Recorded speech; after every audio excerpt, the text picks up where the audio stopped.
ಹಾವು ಕಡಿತದಿಂದ ರಕ್ತದೊತ್ತಡ ಅಧಿಕಗೊಂಡು ಆರೋಗ್ಯ ಸ್ಥಿತಿ ತೀರಾ ಹದಗೆಟ್ಟು ಮಂಗಳೂರಿನ ಎಜೆ ಆಸ್ಪತ್ರೆಯ ಐಸಿಯುನಲ್ಲಿ ದಾಖಲಾಗಿರುವ ಕುಮಟಾದ ವ್ಯಕ್ತಿಯೋರ್ವನ ವೈದ್ಯಕೀಯ ಚಿಕಿತ್ಸೆಗೆ ನೆರವು ನೀಡುವಂತೆ ಆತನ ಕುಟುಂಬಸ್ಥರು ಜಿಲ್ಲಾ ಉಸ್ತುವಾರಿ ಸಚಿವ ಮಂಕಾಳ ವೈದ್ಯರನ್ನ ಭೇಟಿ ಮಾಡಿ ಮನವಿ ಮಾಡಿದರು. ಸಚಿವರು ನೆರವಿನ ಭರವಸೆ ನೀಡಿದರು. ಕುಮಟಾ ತಾಲೂಕಿನ ಹಣ್ಣೆಮಠದ ರಮೇಶ್ ಶಿವಯ್ಯ ಪಟಗಾರ್ ಎಂಬ ಯುವಕನಿಗೆ ಹಾವು ಕಚ್ಚಿದ ಪರಿಣಾಮ ರಕ್ತದೊತ್ತಡ ಅಧಿಕಗೊಂಡು ಪ್ರಜ್ಞಾಹೀನನಾಗಿ ತೀವ್ರ ಗಂಭೀರ ಸ್ಥಿತಿಗೆ ತಲುಪಿದ್ದ.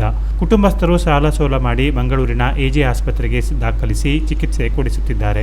ಐಸಿಯುನಲ್ಲಿ ದಾಖಲಾಗಿರುವ ರಮೇಶ್ ಈಗ ಚೇತರಿಸಿಕೊಂಡಿದ್ದು ಆರೋಗ್ಯ ಸ್ಥಿತಿ ಮೊದಲಿನಂತೆ ಸರಿ ಹೋಗುವ ಎಲ್ಲ ಲಕ್ಷಣಗಳು ಕಂಡುಬಂದಿದೆ. ಆದರೆ ಈತನಿಗೆ ನೀಡಲಾದ ಚಿಕಿತ್ಸಾ ವೆಚ್ಚ ಈಗ 7 ಲಕ್ಷ ರೂಪಾಯಿ ಬಿಲ್ ಆಗಿದ್ದು ಒಂದಿಷ್ಟು ಹಣವನ್ನು ಕುಟುಂಬದವರು ಸೇರಿಸಿ ಭರಿಸಿದ್ದಾರೆ. ಉಳಿದ ವೈದ್ಯಕೀಯ ವೆಚ್ಚವನ್ನು ಭರಿಸುವ ಸಾಮರ್ಥ್ಯ ಈ ಬಡ ಕುಟುಂಬದ ಬಳಿ ಇಲ್ಲ. ಹಾಗಾಗಿ ಈ ಕುಟುಂಬದವರು ಜಿಲ್ಲಾ ಉಸ್ತುವಾರಿ ಸಚಿವ ಮಂಕಾಳು ವೈದ್ಯರನ್ನು ಭೇಟಿ ಮಾಡಿ ಸಹಾಯ ಕೇಳಿದಾಗ ಆರ್ಥಿಕ ನೆರವನ್ನ ಅವರ ಮನೆಗೆ ತಲುಪಿಸುವ ಭರವಸೆಯನ್ನು ಸಚಿವರು ನೀಡಿದ್ದಾರೆ. ಅದರಂತೆ ಈ ಬಡ ಕುಟುಂಬಕ್ಕೆ ಆರ್ಥಿಕ ನೆರವು ನೀಡಲು ಬಯಸುವವರು ಅವರ ಮೊಬೈಲ್ ನಂಬರ್ಗೆ ಕರೆ ಮಾಡಿ ವಿಚಾರಿಸಬಹುದು. ಇವರ ಬ್ಯಾಂಕ್ ಖಾತೆ ವಿವರ ಇಂತಿದೆ. ಖಾತಾ ಸಂಖ್ಯೆ 04882101001288. IFSC code CNRB 00000400. ಮೊಬೈಲ್ ಸಂಖ್ಯೆ 9481138732.